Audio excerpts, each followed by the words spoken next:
നമുക്ക് അരവിന്ദിന്റെ മക്കളുടെ നാളത്തെ നല്ലൊരു കഥ കേട്ടാലോ? വീഡിയോ ഇഷ്ടപ്പെടുവാണെങ്കിൽ ഒന്ന് ലൈക്ക് ചെയ്ത് ഹൈപ്പ് ചെയ്യാൻ മറക്കരുതേ. അതോടൊപ്പം തന്നെ ആദ്യമായി കാണുന്നവരാണെങ്കിൽ സബ്സ്ക്രൈബ് ചെയ്യാനും മറക്കരുത് കേട്ടോ. അങ്ങനെ ഒടുവില് നിവിന്റെ കോളറിന് കയറി പിടിച്ചിട്ട് രാഗിണി ചോദിച്ചു, എടാ നീ എന്നെ വിവാഹം കഴിക്കില്ലേ? നീ എനിക്ക് പ്രതീക്ഷ തന്നിട്ട് എന്നെ വിവാഹം കഴിക്കില്ലേ? വരാനും പറഞ്ഞോണ്ട് അങ്ങനെ കയ്യിലേക്ക് പിടിക്കണം. അപ്പോഴേക്കും നിവിന കൈ അങ്ങ് തട്ടിമാറ്റി, വിഴറി എന്നെന്ന് പറഞ്ഞു. രാജേശ്വരി സത്യനാഥനൊക്കെ അങ്ങോട്ടേക്ക് വന്നു. അപ്പോഴേക്കും ജയപാലൻ അവരോട് ചോദിച്ചു, എന്താ മോളെ നീ എന്ത് കാണിക്കണേന്ന് ചോദിച്ചു. അച്ഛാ, ഇവനെ അല്ലാതെ ഞാൻ വേറെ ആരെയും വിവാഹം കഴിക്കില്ല. ഇവനോട് ഒന്ന് മണ്ഡപത്തിൽ കയറി ഇരിക്കാൻ പറ. ഇത്ര സമയം ഞാനിവിടെ ഒരുങ്ങി കെട്ടിയിരിക്കുമായിരുന്നു. ഇവനല്ലാതെ വേറൊരു പുരുഷൻ എന്റെ ജീവിതത്തിൽ ഉണ്ടാവാൻ പോകുന്നില്ല എന്ന് പറഞ്ഞു. അപ്പോഴേക്കും നിവിൻ ചോദിച്ചു, ഞാൻ എപ്പോഴാടി നിനക്ക് പ്രതീക്ഷ തന്നേ?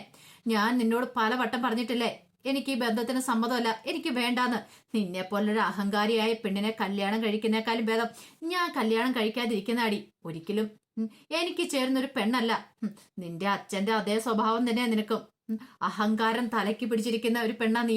ഒരിക്കലും എന്നെ അനുസരിച്ച് നിൽക്കാനോ അല്ലെങ്കിൽ എന്റെ കുടുംബത്തോടൊപ്പം ഒത്തുപോകാനോ നിനക്ക് സാധിക്കില്ല. ഇപ്പൊ തന്നെ കണ്ടില്ലേ, നീ എന്നെ എന്നെ നിന്റെ പരിധിയിലാക്കാനാണ് ശ്രമിച്ചുകൊണ്ടിരിക്കുന്നത്. അത് ഈ ജന്മത്തിൽ നടക്കാൻ പോകുന്നില്ല എന്ന് പറഞ്ഞു.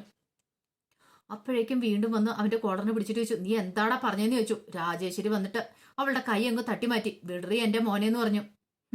ഞാനും കുറെ സ്വപ്നങ്ങൾ കണ്ടതാ, നീയും എന്റെ മോനും തമ്മിലുള്ള വിവാഹ ജീവിതം കഴിഞ്ഞുള്ള ജീവിതത്തെ കുറിച്ചൊക്കെ. പക്ഷെ ഇനി അത് വേണ്ട. കാരണം ഇപ്പൊ എനിക്ക് എല്ലാ കാര്യങ്ങളും മനസ്സിലായി. നീ കാര്യം പറഞ്ഞിട്ടുണ്ടെങ്കിൽ എന്റെ സഹോദരന്റെ മോളൊക്കെ തന്നെയാണ്. പക്ഷെ നിന്നെ പോലെ എടുത്ത് വീട്ടിലേക്ക് കയറി വന്നിട്ടുണ്ടെങ്കിൽ ആ കുടുംബം എപ്പോ കുട്ടിച്ചോറായെന്ന് ചോദിച്ചാൽ മതി. ഒരിക്കലും ഞാൻ ഇനി ബന്ധത്തിന് സമ്മതിക്കുന്നില്ല. അല്ലെങ്കിലും നാട്ടുകാരെ കൊണ്ട് ഓരോന്ന് പറയിപ്പിച്ചിട്ട്. അപ്പോഴേക്കും സത്യദാതൻ പറഞ്ഞു, ബന്ധുക്കാരൊക്കെ എന്തൊക്കെയാ പറഞ്ഞിട്ട് പോയെന്നറിയാവോ? ആകെപ്പാടെ നാണം കെട്ട് തൊലി ഒഴിഞ്ഞു പോയി. നിന്റെ അച്ഛൻ ചെയ്ത ക്രൂരതകള്, അതിന്റെ ശാപം എനിക്കും എന്റെ കുടുംബത്തിനും പറ്റേണ്ട കാര്യമൊന്നുമില്ല. എന്റെ മോന് നല്ലൊരു ജീവിതം കിട്ടാൻ ആഗ്രഹിക്കുന്നേ, അവൻ നന്നായിട്ട് ജീവിച്ചു കാണാൻ ഞങ്ങൾ ആഗ്രഹിക്കുന്നേ. നിന്റെ കഴുത്തിൽ അവൻ താലി ആർത്തിയിട്ടുണ്ടെങ്കിൽ അവൻ ഒരിക്കലും നല്ലൊരു ജീവിതം ഉണ്ടാകത്തില്ല. അവന്റെ ജീവിതം തകർന്നു പോകും. അതിനൊരിക്കലും ഞങ്ങൾ സമ്മതിക്കില്ലടി. ഞങ്ങൾക്ക് കുറയൊന്നുമില്ല. നിന്റെ അച്ഛന് എന്റെ മോനെ പണത്തൂക്കത്തിലൊന്നും അളക്കാനായിട്ട് നോക്കി, പക്ഷെ അത് നടക്കില്ല. അത് ജന്മത്തിലുണ്ടാകത്തില്ലെന്ന് പറഞ്ഞു. വാടാ മോനെ എന്ന് പറഞ്ഞു. അങ്ങനെ കയ്യിലേക്ക് പിടിച്ചു കഴിഞ്ഞപ്പോഴത്തേനും ജയപാലൻ പറഞ്ഞു, ദേ സത്യനാഥ, ഈ കളിക്കുന്ന തീക്കളിയാണ്, ഒന്ന് പോടോ അവിടുന്ന്. എന്റെ മോനെ ആരെ കൊണ്ട് കല്യാണം കഴിപ്പിക്കണമെന്ന് ഞാൻ തീരുമാനിക്കും. ദേ ഇത്രയും ദിവസം താൻ പറയുന്നതൊക്കെ ഞങ്ങൾ അനുസരിച്ചു, പക്ഷേ ഇനി അതിന് ഒരുക്കമല്ലാന്ന് പറഞ്ഞു. ഇത് പണ്ട് കുട്ടിക്കാലത്തൊരു വാക്ക് തന്നതിന്റെ പേരിലാണ് ഇങ്ങനൊരു ത്യാഗത്തിന് ഇറങ്ങി പുറപ്പെട്ടു തന്നെ. പക്ഷെ ഇനി അത് വേണ്ട, അതിന്റെ ആവശ്യമൊന്നുമില്ല. മഹാരാജി എന്ന് പറഞ്ഞിട്ട് രാജേശ്വരിയും വിളിച്ചുകൊണ്ട് സത്യനാരായണൻ അങ്ങോട്ട് പോയി. ഇടിവെട്ടേറ്റ കണക്കെ നിൽക്കുവാണ്. രാഗിണിയൊക്കെ ഇത്രയൊന്നും പ്രതീക്ഷിച്ചിട്ടുണ്ടായിരുന്നില്ല ഇങ്ങനെയൊക്കെ സംഭവിക്കൂന്ന്. രാജേശ്വരിക്ക് സത്യനാഥനൊക്കെ മനസ്സിലായി ജയപാലിന്റെ ഒക്കെ സ്വഭാവം എന്താന്ന്.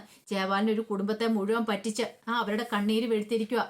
അരവിന്ദനെ വരെ മരണത്തിലേക്ക് തള്ളിയിടാൻ ജയപാലനാണല്ലോ. പിന്നെ എങ്ങനെ രാഗിണിയുമായിട്ടുള്ള ബന്ധം നടക്കും? ആ സമയത്ത് ഭയങ്കര സന്തോഷത്തോട് കൂടിയിട്ടാണ് കാവേരിയൊക്കെ പോകുന്നത്, തിരുവനന്തപുരത്തേക്ക് പോകുന്നത്. കാരണം ഉദ്ദേശിച്ച പോലെയൊക്കെ കാര്യങ്ങൾ നടന്നു. ജയപാലിന്റെ കയ്യിൽ നിന്ന് പണം കിട്ടി. തന്റെ അച്ഛൻ ഉണ്ടാക്കിയ പണമാണ്. അത് 1 രൂപ പോലും നഷ്ടപ്പെടാതെ വാങ്ങിക്കണമെന്ന് നിർബന്ധം ഉണ്ടായിരുന്നു. അപ്പോഴേക്കും പോകുന്ന സമയത്ത് ശാരദ പറഞ്ഞു, എന്നാലും നീ പണി പറ്റിച്ചു കളഞ്ഞല്ലോ കാവേരി. നീ പറഞ്ഞെങ്കിലും ഞാൻ വിശ്വസിച്ചില്ല കേട്ടോ. ആ ജയപാലിനെ നീ തറ പറ്റിച്ചല്ലോ. അപ്പോഴേക്കും കാവേരി പറഞ്ഞു, അച്ഛമ്മ എന്താ വിചാരിച്ചുകൊണ്ടിരുന്നേ? അച്ഛന് എന്നിലൊരു വിശ്വാസമുണ്ട്. കുടുംബത്തിൽ എന്ത് സംഭവിച്ചാലും ഞാൻ നോക്കിക്കൊള്ളൂ എന്നുള്ളത്. ഞാൻ ഈ കാര്യങ്ങളൊക്കെ നേരത്തെ അറിഞ്ഞ കൃത്യസമയത്ത് പ്രതികാരം ചെയ്യാൻ വേണ്ടി ഞാൻ കാത്തിരിക്കുമായിരുന്നു. അവിടെ വെച്ച് തന്നെ എനിക്ക് പ്രതികാരം ചെയ്യണമെന്നുണ്ടായിരുന്നു. അതുകൊണ്ടാണ് ഞാൻ നേരത്തെ ഇതിനെക്കുറിച്ചൊന്നും പറയാതിരുന്നേന്ന് പറഞ്ഞു.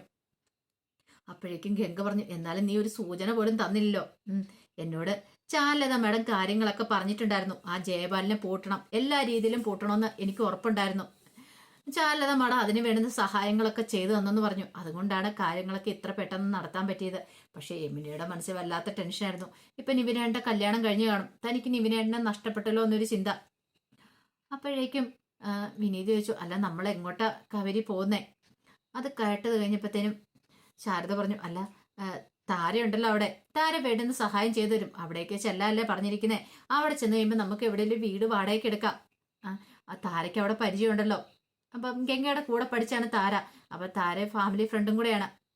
കെട്ടിച്ചുവിട്ടിരിക്കുന്ന അവിടെയാണ്, കുറെ വർഷങ്ങളായിട്ട് ഇപ്പൊ അവിടെയാണ്. അവിടെ എല്ലാം നല്ല പരിചയം ഉണ്ട് താനും. അപ്പൊ ആ ഒരു ധൈര്യമുണ്ട് ഇവർക്ക്. നീളമുളയും കൊണ്ട് അങ്ങോട്ട് ചെന്നാൽ മതി എന്ന് പറഞ്ഞു. നിലമോടെ സർജറിയും കാര്യങ്ങളൊക്കെ നടത്തുകയും ചെയ്യാം. അതുകൂടാതെ അവിടെ താമസിക്കുകയും ചെയ്യാം. ഒരു വീട് വാടകയ്ക്കെടുത്ത് തൽക്കാലത്തേക്ക് താമസിക്കുകയും ചെയ്യാം. അതിന് വേണ്ടുന്ന കാര്യങ്ങളൊക്കെ ചെയ്തു കൊടുക്കാന്ന് പറഞ്ഞിട്ടുണ്ടായിരുന്നു. അങ്ങനെ ആ ഉറപ്പിന്മേലാണ് അവർ പോകുന്നത്. ആ സമയത്ത് രാഗിണിക്കാണ് വല്ലാത്ത ടെൻഷനാ. രാഗിണി എന്ത് ചെയ്തു? കല്യാണം മണ്ഡപത്തിലേക്ക് അങ്ങോട്ട് കയറിയിരുന്നു. മണ്ഡപത്തിലേക്ക് കയറിയിരുന്നിട്ട് ചമ്പ്രം പിടി ഇരിക്കുകയാണ്. എന്ത് ചെയ്യണമെന്ന് അറിയത്തില്ല. ആകെപ്പാടെ ഭ്രാന്ത് പിടിച്ച പോലെ തോന്നുവാണ്. അവിടെ നിലവിളക്കും കാര്യങ്ങളും എല്ലാം തട്ടി എറിയുവാണ്. അപ്പോഴേക്കും ജയപാലൻ വന്നിട്ട് മോളെന്നും പറഞ്ഞ് വിളിച്ചു. പ്രവീണ് ഓടി വരുവാണ്. പ്രവീണ് വന്നിട്ട് പറഞ്ഞു, മോളെ നീ എന്താ കാണിക്കുന്നത്? ഇങ്ങോട്ട് ഇറങ്ങി വരാനും പറഞ്ഞുകൊണ്ട് വിളിച്ചുകൊണ്ട് ഇറങ്ങി വന്നു. പ്രവീണിക്ക് സഹിച്ചില്ല. കാരണം ഒരേ ഒരു മോളേ ഉള്ളൂ. അവളുടെ ജീവിതമാണ് ഇങ്ങനെ ആയിരിക്കുന്നത്. പ്രവീണ ജയപാലനോട് പറഞ്ഞു, എന്നാലും ജയപാലേട്ടാ നിങ്ങൾ എത്ര ദുഷ്ടനാ! ഇത്രയൊന്നും ഞാൻ വിചാരിച്ചില്ല. ഇത്ര സമയം പ്രവീണ ഒന്നും മിണ്ടിയില്ല. കാവേരിയൊക്കെ ഇവിടെ വന്ന് ഓരോന്ന് പറയണ സമയത്ത് ഞാൻ നിങ്ങളോടൊപ്പം നിന്നു. പക്ഷെ നിങ്ങൾ ഇത്ര ക്രൂരനായിരുന്നോ? അരവിന്ദേണ്ണ എത്ര പാവമായിരുന്നു. അതുപോലെ തന്നെ ശാരദെ, അരവിന്ദേണ്ണ ഒരു കൂടപ്പുറപ്പയെ പോലെ അല്ലായിരുന്നു ജയപാലനെ കണ്ടിരുന്നേ. എന്നിട്ട് എങ്ങനെ തോന്നി ചതിക്കാനായിട്ട്? ആ തോട്ടം ചതിച്ചു വാങ്ങിയതല്ലേ? അരവിന്ദേണ്ണ പണം കൊണ്ട് വാങ്ങിയിട്ട് ജയപാലേട്ടൻ എന്താ പറഞ്ഞത്? ജയപാലേട്ടന്റെ പണം വന്ന് എങ്ങനെ തോന്നി ഇങ്ങനെ കൂട്ടുകാരനെ ചതിക്കാനായിട്ട്? ആ പാവത്തിനെ കൊന്നു കളഞ്ഞില്ലെന്ന് ചോദിച്ചു. എന്താടി നീ പറഞ്ഞതെന്ന് ചോദിച്ചോണ്ട് കൈ വീശി അടിക്കാൻ തുടങ്ങുവാണ് പ്രവീണെ. പെട്ടെന്ന് തന്നെ ആ കയ്യേലേക്ക് രാഗിണി കയറി പിടിച്ചു. തൊട്ടുപോരുതമ്മേ, അമ്മ എന്ത് തെറ്റാ ചെയ്തതെന്ന് ചോദിച്ചു. ഇടിവെട്ടേറ്റ പോലെ ആയിപ്പോയി ജയപാലന്. എന്റെ അമ്മയെ തൊട്ടാ ഞാൻ അച്ഛനാന്ന് നോക്കത്തില്ല. അമ്മ പറഞ്ഞതിൽ ഒരു വാക്കെങ്കിലും തെറ്റുണ്ടോ? അച്ഛൻ എന്താ ചെയ്തേ? അച്ഛനല്ലേ എന്റെ ജീവൻ നശിപ്പിച്ചേ. അച്ഛൻ ഒറ്റ ഒരുത്താൻ കാരണം എന്റെ ജീവൻ നശിച്ചു പോയത്. കുഞ്ഞുനാളിലെ മുതൽ ഞാൻ ആഗ്രഹിച്ചുകൊണ്ടിരുന്ന നിവിനേട്ടനെ. പക്ഷെ നിവിനേട്ടനെ എനിക്ക് കിട്ടിയില്ല. അതിന്റെ കാരണക്കാരനാരാ? അച്ഛനല്ലേ. അച്ഛന്റെ സ്വഭാവം ശരിയല്ലാത്തോണ്ടല്ലേ. എന്തിനായിരുന്നു അച്ഛാ ഈ സ്വത്തും പണവും എല്ലാം കൂടെ കൂട്ടിപ്പിടിച്ച് വെച്ചോണ്ടിരുന്നേ? വീണ്ടും വീണ്ടും ഓരോന്നൊക്കെ ഉണ്ടാക്കാനായിട്ട് വെട്ടിപ്പിടിക്കാൻ വേണ്ടിയിട്ട് ഓരോരുത്തരെ കൊലയ്ക്ക് കൊടുത്ത് എന്തിനു വേണ്ടിയിട്ടായിരുന്നു? അതുകൊണ്ടല്ലേ എന്റെ ജീവിതം ഇല്ലാതായത്. എന്റെ ജീവൻ നശിച്ചു പോയിട്ടുണ്ടെങ്കിൽ അതിന് ഒരേ ഒരു ഉത്തരവാദി അച്ഛന് മാത്രമാ, അല്ലാതെ വേറെ ആരുമല്ല. അമ്മയെ കുറ്റം പറയേണ്ട കാര്യമൊന്നുമില്ല. എന്റെ ജീവൻ നശിച്ചു പോയി എന്റെ സ്വന്തം അച്ഛൻ കാരണമെന്നും പറഞ്ഞുകൊണ്ട് തല്ലി അവിടെ ഇരുന്ന് കരഞ്ഞോണ്ടിരിക്കുകയാണ്. പ്രവീണ എന്ന് മോളെ ആശ്വസിപ്പിച്ചു. വാ മോളെ എന്ന് പറഞ്ഞു. ഞാൻ കാണിച്ചുതരാം. ഇതങ്ങനെ വെറുതെ വിടാൻ ഞാൻ പോകുന്നില്ല. എന്റെ ജീവൻ നശിപ്പിച്ച അച്ഛനാ. ഇനി എനിക്കൊരു കല്യാണമേ വേണ്ട എന്നും പറഞ്ഞിട്ട് രാഗിണി അവിടെ നിന്ന് അങ്ങോട്ട് ഇറങ്ങുമ്പോഴത്തേനും പ്രവീണ മോളെന്നും പറഞ്ഞ് പിന്നാലെ പോവാണ്.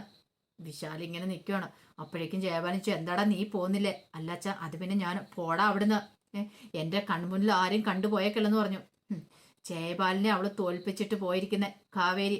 അവള് ഞാൻ എന്ത് ചെയ്യണമെന്ന് എനിക്കറിയാം. ഈ ജയപാലിട്ട് മുട്ടിയിട്ടുണ്ടെങ്കിൽ അവൾ കിട്ടുള്ള പണി കൊടുക്കും. എന്റെ മോളുടെ ജീവിതം അവള് തല്ലിക്കെടുത്തിരിക്കുന്ന കാവേരി. അവൾ ഒറ്റ എടുത്ത് കാണാൻ പ്രശ്നങ്ങളൊക്കെ ഉണ്ടായത്. വീട്ടിലടി കാവേരി, നിന്നെയാണ്. നീ എവിടെ പോയാലും നിന്നെ ഞാൻ പിടികൂടിയിരിക്കും. നിന്റെ പിന്നാലെ തന്നെ ഞാൻ വരും എന്നൊക്കെ ജയപാലി ഒരു പ്രതിജ്ഞ എടുക്കുകയാണ്. പക്ഷെ കാവേരിക്ക് അതൊന്നും ഒരു പ്രശ്നമേ ഉണ്ടായിരുന്നില്ല.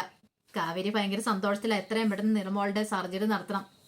എന്നിട്ട് ജയപാലനോടുള്ള ബാക്കി പ്രതികാരം തോട്ടം തിരികെ വാങ്ങിക്കണം. അങ്ങനെ പല ഉദ്ദേശങ്ങളും ഉണ്ട് കാവേരിയുടെ മനസ്സിൽ. അതിനായിട്ട് വരണം എന്നൊരു ചിന്തയോട് കൂടിയിട്ടാണ് പുഷ്പവാടി കടന്നു പോകുന്നത്. അതിന്റെ കഥകളാണ് കാണുന്നത്. ആ വിശേഷങ്ങൾക്കായി നമുക്ക് എല്ലാവർക്കും കാത്തിരിക്കാട്ടോ. ഒരിക്കൽ കൂടി എല്ലാവർക്കും ശുഭരാത്രി നേർന്നുകൊണ്ട് നിർത്തുന്നു.